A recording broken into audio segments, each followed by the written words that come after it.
नमस्कार दोस्तों, मैं हूं अर्पित और एक बार फिर से आपका स्वागत है। वक्फ कानून को लेकर छिड़ा विवाद थमने का नाम नहीं ले रहा है, लेकिन यह विवाद इस कदर बढ़ जाएगा और इसमें हिंदू समुदाय की भी एंट्री हो जाएगी, इसकी कल्पना तो खुद भारतीय जनता पार्टी के स्वघोषित चाणक्य ने भी नहीं की होगी। जी हां, बहुत बड़ी खबर आ रही है कि हिंदू पक्ष वक्फ कानून के खिलाफ सुप्रीम कोर्ट पहुंच चुका है और जल्द से जल्द सुनवाई करके इस कानून को रद्द करने की मांग कर दी है। इसे भारतीय जनता पार्टी के लिए बहुत बड़ा झटका माना जा रहा है। आप सभी को बता दें कि पिछले लोकसभा चुनाव में मिली जबरदस्त हार के बाद भारतीय जनता पार्टी ये बात अच्छी तरह से समझ गई कि अगर सत्ता की मलाई खाते रहना है तो ध्रुवीकरण को बढ़ावा देना होगा और ऐसे में भाजपा के स्वघोषित चाणक्य यानी अमित शाह ने जिम्मेदारी निभाई इस काम की और अल्पमत की भाजपा सरकार लेकर आई वक्फ बिल।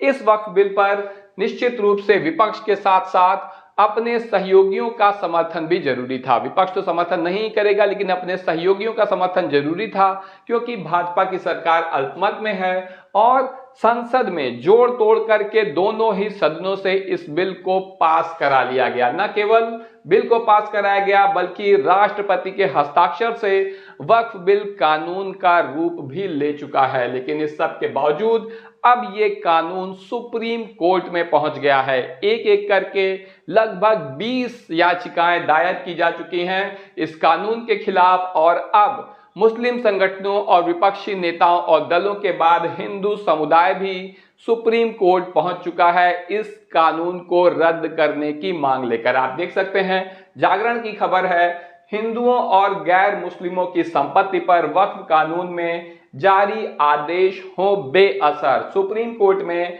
जनहित याचिका दायर। तो आप देख सकते हैं कि किस तरीके से हिंदू समुदाय भी, जिसकी राजनीति भारतीय जनता पार्टी करती है, जिसे अपना कोर वोटर मांगती है, वो भी अब सुप्रीम कोर्ट पहुंच चुका है भारतीय जनता पार्टी के इस वक्फ कानून के खिलाफ और इसे भाजपा के मुंह पर जोरदार तमाचा माना जा रहा है, क्योंकि ये वो पार्टी है जो हिंदुत्व की राजनीति करती है और हिंदू समुदाय ही इस कानून के खिलाफ सुप्रीम कोर्ट तक पहुंच चुका है। आप देखिए खबर, अभी तक यही माना जा रहा था कि वक्फ कानून के मामले में मुसलमान या राजनेता ही सुप्रीम कोर्ट पहुंच रहे हैं, लेकिन हिंदुओं ने भी वक्फ कानून के खिलाफ सुप्रीम कोर्ट का रुख किया है। सुप्रीम कोर्ट में जनहित याचिका दाखिल कर वक्फ कानून 1995 और वक्फ संशोधन कानून 2025 को चुनौती दी गई है और इन्हें हिंदुओं और गैर मुस्लिमों के प्रति भेदभावपूर्ण बताया गया है।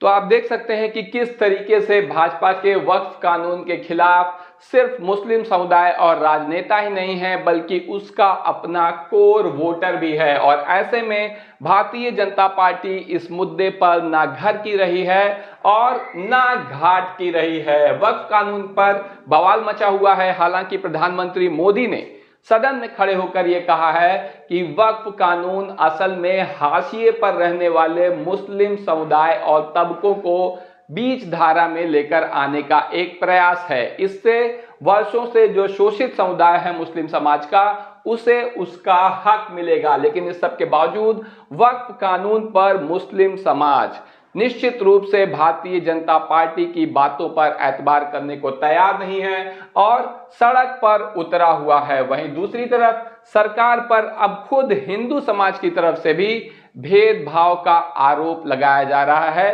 क्योंकि आप देख सकते हैं किस तरीके से यहां पर सुप्रीम कोर्ट में बात रखी गई है, याचिका दायर की गई है। याचिका में हिंदुओं और गैर मुस्लिमों की संपत्ति वक्फ बोर्ड के नोटिसों, अधिसूचनाओं और आदेशों से सुरक्षित करने की मांग की गई है।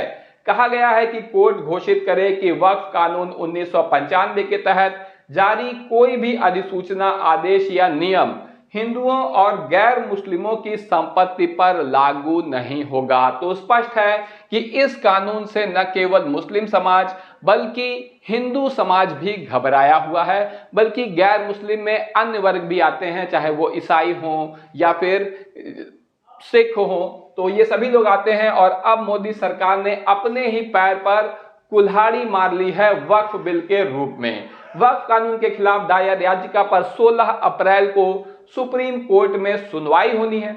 और ये सुनवाई इस मामले में भी बहुत खास है क्योंकि अब एक ऐतिहासिक मौका मिला हुआ है chief justice of India Sanjeev Khanna को यहाँ पर एक ऐतिहासिक डिसीजन लेने का। आप देख सकते हैं सुप्रीम कोर्ट 16 अप्रैल को मामले पर सुनवाई करेगा। अभी हाल में दाखिल याचिका में वक्फ कानून यानी 1995 के मूल कानून और 2025 के संशोधित कानून को चुनौती देते हुए कहा गया है कि यह कानून वक्फ संपत्तियों और वक्फ बोर्ड को स्पेशल स्टेटस देता है, ऐसा हिंदू पक्ष की ओर से कहा गया है। और इसमें वक्फ बोर्ड के पास किसी भी ट्रस्ट या सोसाइटी की संपत्ति को वक्फ संपत्ति घोषित करने का अधिकार है, जबकि हिंदुओं और गैर मुस्लिम समुदायों के पास ऐसा कोई अधिकार नहीं है। यही वजह है कि हिंदू समुदाय और अन्य गैर मुस्लिम समुदाय नाराज हैं इस मामले पर मोदी सरकार से, भाजपा की सरकार से, और सुप्रीम कोर्ट पहुंच चुके हैं। ऐसे में जब भाजपा का कोर वोटर भी नाराज है, तब वक्फ बोर्ड पर 16 अप्रैल को सुप्रीम कोर्ट सुनवाई करने जा रहा है और इसमें सीजेआई संजीव खन्ना के पास इस ऐतिहासिक केस में ऐतिहासिक फैसला करने का अवसर मौजूद है। तो अब सवाल ये उठता है कि क्या मोदी सरकार वक्फ कानून को लाकर जोड़ तोड़ की राजनीति और ध्रुवीकरण का प्रयास करके अपने ही पैर पर कुल्हाड़ी मार चुकी है और उसे इसकी भारी कीमत चुकानी पड़ेगी, या फिर जैसा भाजपा ने सोचा था वैसा ही होगा? आपकी जो भी राय हो कमेंट करके जरूर बताएं। वीडियो को लाइक करिए, चैनल को सब्सक्राइब करिए और अपने दोस्तों के साथ शेयर करना ना भूलिए। धन्यवाद।